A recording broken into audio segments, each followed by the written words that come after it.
बिहार में voter list के विशेष सघन पुनरीक्षण एसआईआर पर सुनवाई के दूसरे दिन कुछ याचिकाकर्ताओं ने पूरी प्रक्रिया को ही रद्द करने की मांग कर दी। कुछ ने कहा कि वो एसआईआर के खिलाफ नहीं है, लेकिन इसे हड़बड़ी में करना गलत है। चुनावी साल में इसे करना बहुत से योग्य वोटरों को मतदान से वंचित कर सकता है। गुरुवार 14 अगस्त को सुनवाई के तीसरे दिन चुनाव आयोग इस पर जवाब देगा।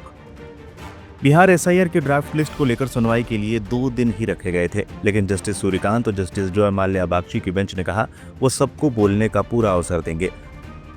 कोर्ट ने याचिकाकर्ता पक्ष से कई सवाल भी किए। कोर्ट ने कहा यह नहीं कहा जा सकता कि चुनाव आयोग के पास विशेष पुनरीक्षण की शक्ति नहीं है। साथ ही बिहार में चल रहे चुनाव आयोग के वोटर लिस्ट में एसआईआर को सुप्रीम कोर्ट ने मतदाता हितैषी बताया। कोर्ट ने कहा पूर्व में हुए संक्षिप्त पुनरीक्षण में 7 दस्तावेज मान्य थे, मगर अभी के विशेष गहन पुनरीक्षण में 11 दस्तावेजों का विकल्प मतदाताओं को दिया गया है। इससे लगता है कि यह मतदाता के हित में है। सुप्रीम कोर्ट में 24 जून के फैसले को चुनौती देने वाली याचिकाओं पर सुनवाई हो रही है। याचिकाकर्ताओं ने एसआईआर में चुनाव आयोग द्वारा आधार कार्ड को स्वीकार नहीं करने पर सवाल उठाए गए। इस पर टिप्पणी करते हुए जस्टिस सूर्यकांत और जस्टिस जॉय माल्या बागची की बेंच ने कहा ऐसा प्रतीत होता है कि आयोग ने आधार के अलावा बड़ी संख्या में दस्तावेज का विकल्प दिया है जो समावेशी है। राहुल की प्रेस कॉन्फ्रेंस की जजों को जानकारी नहीं। सुप्रीम कोर्ट में जारी सुनवाई के दौरान एक वक्त राहुल का जिक्र भी आया।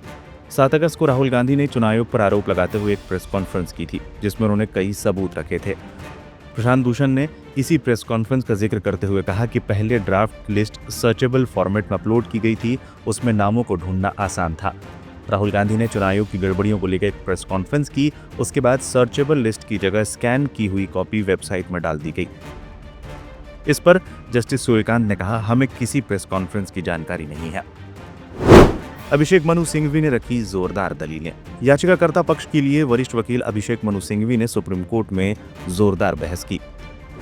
अभिषेक मनु सिंघवी, बिहार के बाद बंगाल में एसआईआर की योजना है, इसे चुनावी साल में हड़बड़ी में नहीं कराना चाहिए।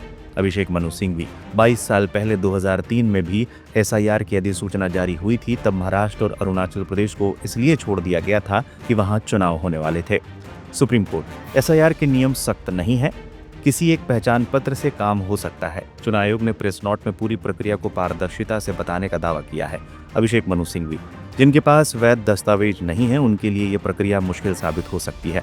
फॉर्म 6 जो मतदाता जोड़ने के लिए होता है उसमें तो केवल स्वघोषणा ही पर्याप्त है, तो फिर यहाँ इतनी सख्ती क्यों है? आधार कार्ड जो सबसे ज्यादा कवरेज वाला डॉक्यूमेंट है वो इस प्रक्रिया में बाहर है। अभिषेक मनु सिंघवी, क्या बाढ़ग्रस्त गरीब और ग्रामीण इलाकों में रहने वाले लोगों के लिए 11 दस्तावेजों की सूची बनाना जायज़ है? जिनके पास ज़मीन नहीं है, जिनके नाम पर कनेक्शन नहीं है, वो क्या करेंगे? सुप्रीम कोर्ट, बिहार को ऐसे मत देखिए। ये राज्य सबसे ज़्यादा आईएएस अफसर देता है। ये तब तक नहीं हो सकता जब तक यहाँ की युवा पीढ़ी में शिक्षा के प्रति समर्पण ना हो। अभिषेक मनु सिंघवी, वो इस प्रतिभा को नकार नहीं रहे, लेकिन ये अवसर अब भी एक खास वर्ग तक सीमित है। गांव, कस्बे, बाढ़ग्रस्त और सीमावर्ती इलाकों में रहने वाले लोग बहुत बड़ी संख्या में ऐसे हैं जो इन दस्तावेजों को जुटा ही नहीं सकते। अब 14 अगस्त को चुनाव आयोग जवाब देगा, जिस पर सबकी नजरें जमी है। साथ ही साथ सबकी नजरें सुप्रीम कोर्ट पर भी है। क्या वो इस प्रक्रिया पर रोक लगाएगा या फिर इसे वैध और पारदर्शी मानकर हरी झंडी देगा? फैसला जो भी हो, पर यह बहस ये तो साबित करती है कि लोकतंत्र की जड़ें मजबूत करने के लिए सिर्फ वोट देना काफी नहीं है, वोटर लिस्ट में बने रहना भी उतना ही जरूरी है।